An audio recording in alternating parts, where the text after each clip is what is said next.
미국이 도쿄 같은 대도시가 아닌 히로시마에서 일을 벌린 이유를 아시나요?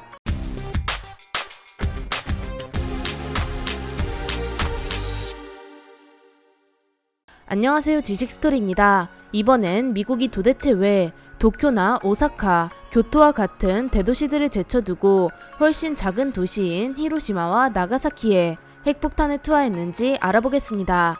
이는 MC 스퀘어, 다른 말로는 질량 에너지 증가. 수학과 과학에 관심이 없더라도 한 번쯤은 들어본 이 공식은 1905년 아인슈타인이 발표한 관계식입니다. 쉽게 풀어 말해본다면 질량은 에너지로 바뀔 수 있다는 것이죠. 원자력 발전소에서 일어나는 핵분열이 바로 질량이 에너지로 바뀌는 대표적인 현상입니다. 이 과정에서 엄청난 에너지를 방출한다는 사실을 알아챈 인류는 이것으로 무기를 만들 수 있다는 사실을 눈치챘죠. 공교롭게도 이 사실을 빨리 알아챈 나라에는 독일이 포함되어 있었습니다. 당시의 독일은 현재와는 달리 나치가 이끄는 아주 극단적인 국가였죠. 세계의 많은 과학자들은 독일이 핵무기를 손에 넣게 된다면 머지않아 세계는 종말의 길을 걸을 것이라 생각했고, 이를 막을 방법을 찾아내고자 했습니다. 나치를 피해 미국으로 망명온 유대인 출신 과학자 실라르드는 아인슈타인의 이름을 빌려 미국 대통령에게 편지를 씁니다.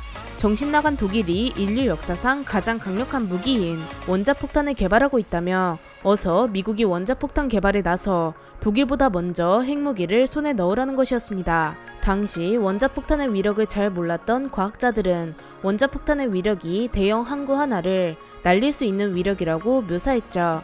이렇듯 진정한 원자폭탄의 위력을 아무도 모른 채 미국은 1939년 핵무기 개발의 기초 연구에 들어갑니다. 초기의 핵무기 개발은 말 그대로 연구였고, 몇 명의 과학자들이 단순한 프로젝트의 개념으로 시작했습니다. 핵무기를 손에 넣으면 좋은 것이고 실패하면 어쩔 수 없지라는 생각으로 출발했습니다. 하지만 이때부터 독일이 폴란드를 집어삼키면서 전쟁을 시작했고, 이후 덴마크, 노르웨이, 프랑스 등을 침공하며 유럽과 세계를 혼란스럽게 만들었습니다. 일반적인 무기들로 이런 독일을 막기는 힘들었고, 더 강력한 무기의 필요성이 강력하게 대두되었습니다. 그러던 중 1941년 12월 일본이 진주만을 공격했습니다. 지금 독일과 싸운다고 정신이 없는 판국에 일본마저 기습 공격을 감행하니 미국은 정말 정신이 없었습니다. 마침 자그마한 프로젝트처럼 진행한 핵무기 개발팀에서 핵무기의 실현 가능성이 높다고 이야기했고, 미국은 제대로 핵무기 개발에 돌입하게 됩니다. 기존의 프로젝트가 대학교 조별과제 수준이었다면 이제는 세계의 모든 천재적인 과학자들을 끌어모은 초거대 프로젝트로 탈바꿈한 것이죠. 1942년 8월 13일 미국 뉴멕시코주에 있는 작은 마을에 수백 명의 과학자들과 기술자들이 모였습니다. 이들은 오펜하이머를 중심으로 핵무기 개발에 착수했는데 노벨상을 받은 학자들도 엄청나게 많았습니다. 이 프로젝트의 이름은 그 유명한 맨해튼 프로젝트입니다. 실제로 맨해튼에서 연구를 진행한 것은 아니었지만 연구소의 본사가 맨해튼에 있었기에 붙여진 이름이었죠. 인류 역사상 처음 만들어보는 무기와 기술이었기 때문에 갈수록 돈과 인력은 천문학적으로 들어가게 되었고, 미국과 영국, 캐나다가 함께하는 국제 프로젝트로 발전되었습니다.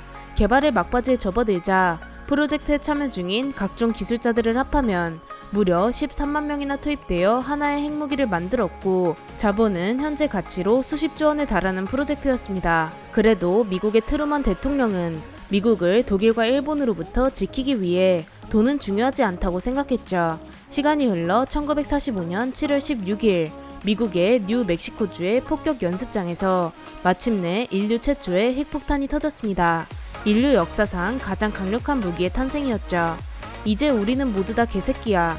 핵무기를 막상 개발에 성공하자 과학자 케네스 베인브리지는 이런 말을 남기며 자신이 개발해낸 무기를 보고 깊은 자괴감에 빠지게 됩니다. 그뿐만이 아니라 참가한 수많은 과학자들은 핵무기를 성공적으로 개발했다는 기쁨보다는 괴물을 탄생시켰다는 자괴감에 빠졌죠. 게다가 핵무기의 개발이 성공했을 당시에는 독일이 이미 전쟁에서 패배한 후였고, 독일은 핵무기 개발에 성공하지도 못했습니다. 핵무기를 개발해 독일의 수도 베를린에 한 방 꽂아줄 것을 기대한 미국 군부는 아쉬움을 뒤로한 채 일본을 바라봤습니다. 일본은 태평양 해전에서 수차례 패배하며 전쟁의 막바지를 달리고 있었고 항복할 일만 남은 상태였습니다. 하지만 일본은 1억 총 옥세라는 소리를 해대며 결사항전을 외쳤습니다. 미군이 일본을 상륙하면 전 국민이 게릴라전을 펼치며 마지막 한 명까지 싸우겠다는 이야기였습니다. 미군은 이오지마 섬과 같은 태평양에 있는 많은 섬에 상륙하며 일본과의 전투를 치른 경험을 바탕으로 일본군이 제정신이 아니라는 것을 확실하게 알았고 일본 본토에 상륙하는 것은 무리라고 생각했습니다. 일본 하나 이겨먹겠다고 미군 수십만을 희생해야 하는 상황이었죠. 결국 일본에게 핵무기를 사용할 것인가에 대해 고민했는데요.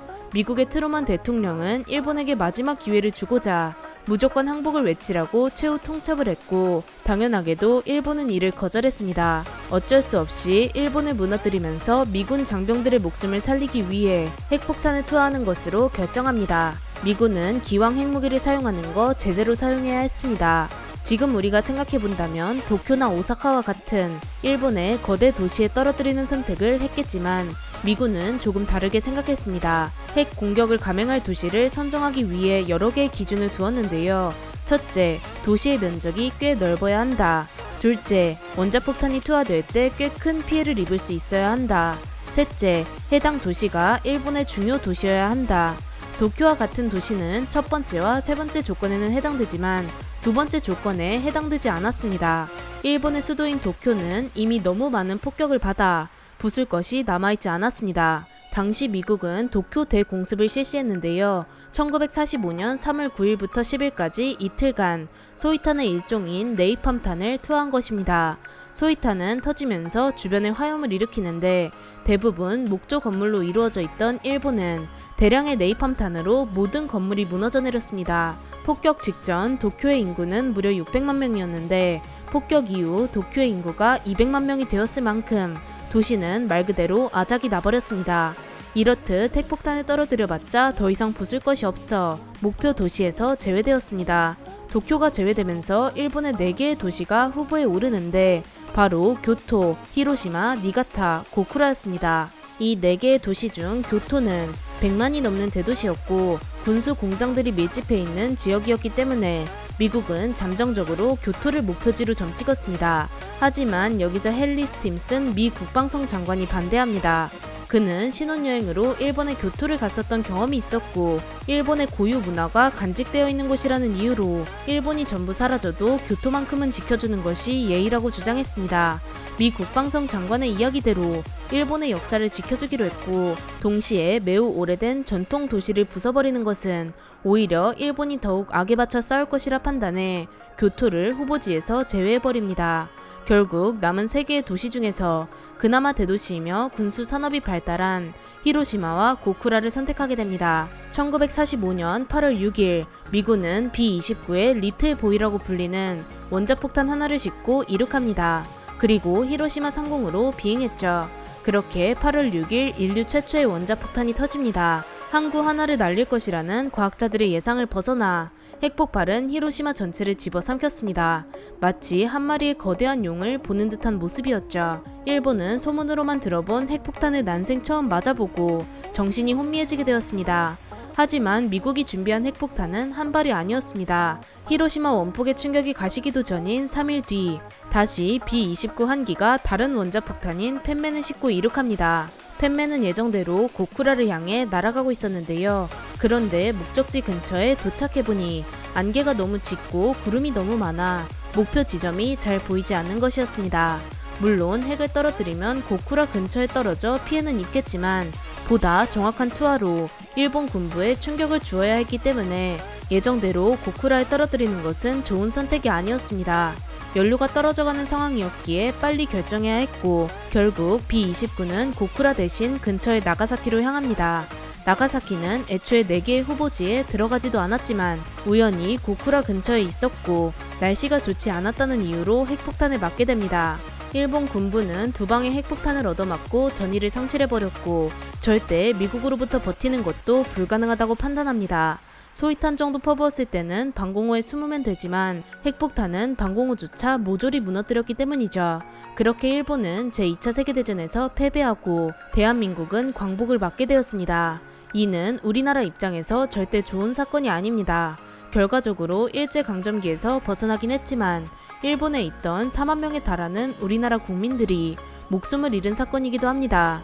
모든 무기들이 그렇지만 핵폭탄은 특히나 이것을 마지막으로 다시는 사용되면 안 되는 무기입니다. 이렇게 미국이 도쿄에 핵폭탄을 떨어뜨리지 않은 이유에 대해 알아보았는데요. 영상을 재미있게 보셨다면 구독과 좋아요 부탁드립니다. 감사합니다. 지식스토리였습니다.